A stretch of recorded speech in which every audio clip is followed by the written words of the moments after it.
First of all, got to give Michigan credit. Obviously, very, very good football team. We did not play well enough in all three phases to get the win. Had a great environment, had a great crowd, which I think played a factor in the first half and helped us out. But after that, we've been really good in the third quarter all year long, and we weren't able. Obviously, the turnover in the third quarter was a significant play in the game. Up to that point, obviously we were in a heck of a game and a heck of a dogfight against, between two of the best defenses in college football and two of the best teams in college football. So give them credit and open up to questions. Raise your hand and we'll get a mic to you. I don't know.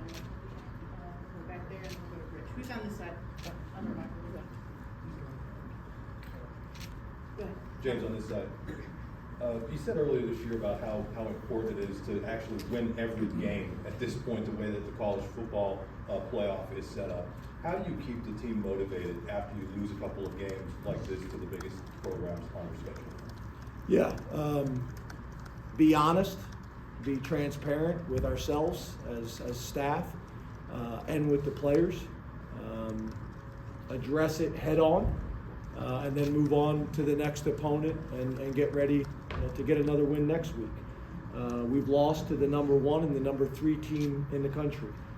That's not good enough. We got to find ways to win those games, but address it, be honest, be transparent, go after it head on, and then move on to the next opponent so we can find a way to get a win next week and finish this thing in a positive direction. Jared in the back left. Hey, Coach. Hey, Jared. Obviously, hindsight is 20/20, and you all would have needed to recover that onside kick to go down this one-sided game or win. But going for 2 twice earlier in the game and being down 9 rather than 7, what went into making those decisions? Yeah, well, we were down by 4, so being able to go for 2 and get us in a position where it's obviously a field goal gets us back in a position to take the lead or to tie the game. I felt like points were going to be at a premium. These are all the things that we talk about before the game. We use the analytics as well as conversations as a staff. And at some point, you're going to have to score enough points to get back in the game. But just trying to get the game back into a one-possession game, and didn't feel like in that situation we didn't know how many opportunities we were going to get. So try to maximize it. Rich, then Johnny.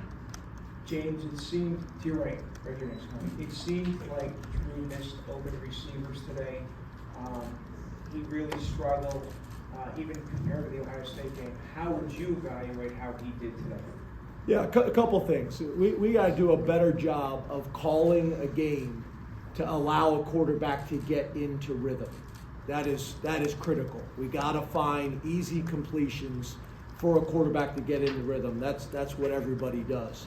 We got to do a good job of that. And then on top of that, although there wasn't sacks, there was too many pressures, and there was too many times where we're not creating separation. Very similar to the other game we talked about. James, I guess following up on that, how would you describe the offensive game plan looking like you guys going into this weekend? Do you feel like you stuck to that or deviated from? Yeah, I thought early on it was to do everything we possibly could to stay on schedule and not be in 3rd and long situations. I thought we did that for the most part. We still weren't as efficient on 3rd down as obviously we need to be. That was the biggest issue. Although we were able to move the ball and do some things in the first half, we were not successful on 3rd down, which was to me the biggest issue and problematic. Thought we were able to run the ball more consistently. But in the second half, again, when we turn the ball over and they are grinding, they had a hard time getting things going offensively as well until they went to their heavy package. Turnovers in that type of game, it's going to be difficult. They're going to do a great job of eating the clock, and they did a good job of that in the second half. I think you could see how they were calling the game. They put JJ in position to make some plays with his feet because they were struggling to move the ball. But we wanted to stay on schedule on offense. I thought we did that, but then we weren't able to execute on 3rd down. Ryan and then Neil. Hey James, over here to your left. You mentioned, in calling a game to get the quarterback into rhythm. What was Michigan's defense doing that was kind of making it difficult to get Drew into rhythm? The same thing they've done against everybody all year long. It's one of the best defenses in college football. We got one of the best defenses in college football. They make it challenging up front. Their front seven is able to get pressure, is able to get sacks. Not today, not a whole lot against us. But then also, obviously, be able to get coverage. We made a couple throws that if the ball's not delivered right, one ended up being a pass interference on them. One, we were fortunate that wasn't an interception. Your ball location is critical in these types of games.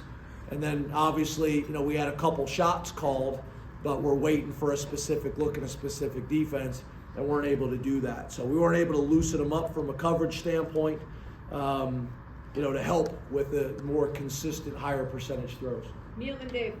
James, what went into the decision? How much did you think about punting with about 4.5 left from your own territory there? You guys still had a couple timeouts. Yeah, at some point you're going to have to be aggressive, and you're going to have to make one of those calls, like we did in the first half, and I think it was we went for it on 4th down, and we actually went to Caden. And Caden made a huge play for us. We needed to do that a few times in the second half, and at that point of the game, at some point we can't just keep giving the ball back to Michigan. It puts our defense in a tough spot if we don't pick it up, but we're going to have to pick up one of those 3rd or 4th downs to stay on the field to give us the best chance to win the game. I just think you punt at that situation, at that point of the game, against that team, you may not get the ball back. Dave and Audrey. James, the 2-point conversions. The first one, why chase points in the second quarter when you don't know whether the score is going to be the 4th? The second one, why not make it a 1-score game and keep your team alive with an extra point? Yeah, again, very similar answer is we felt like points were going to be hard to come by. We were down by 4. We wanted to put ourselves in a position to get it back to a field goal game. Again, those were all the numbers we worked through from an analytics standpoint as a staff. Everybody was comfortable with, thought it was the right thing to do. Obviously, we didn't pick it up. The second one, what about the second one? Not kicking an extra point. Yeah, for the same reason. James, I don't understand the logic there. You make an 8-point game to keep your team alive. Okay, you don't agree with it. I'm just telling you that's the decision. I didn't think the answer had anything to do with the second one. First one, I understand. Yeah, we're trying to get back. We're trying to get points. We felt like points were going to be hard to come by. We wanted to get it back. Well, there's 2.5 minutes left in the All right, game. Audrey. Dave, I've answered your question. I don't think you did.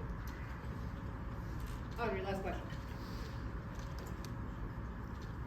James, early in the second quarter, you guys had a sequence where Katron rushes for 9 yards on 1st down and then doesn't touch the ball. You guys throw past him like mega. I guess what went into that sequence and why did Katron not touch the ball again that drive? One more time, I apologize. Yeah, no worries. Early in the second quarter, you guys, Katron rushed for 9 yards in the first play and then didn't touch the ball the next few plays, and you guys punted. I guess you threw a pass to Mega in there as well. Why not go back to Katron at all during that sequence? Yeah, actually, the one we threw the ball to Mega, that was a run. And based on the look you get, you have some outlets, you have some relief throws on the outside. Obviously, we want to continue. I think we ran the ball, a decent amount in the first half. But yeah, I think that was a run play with a relief throw based on what the defense did. Thank you, Doug.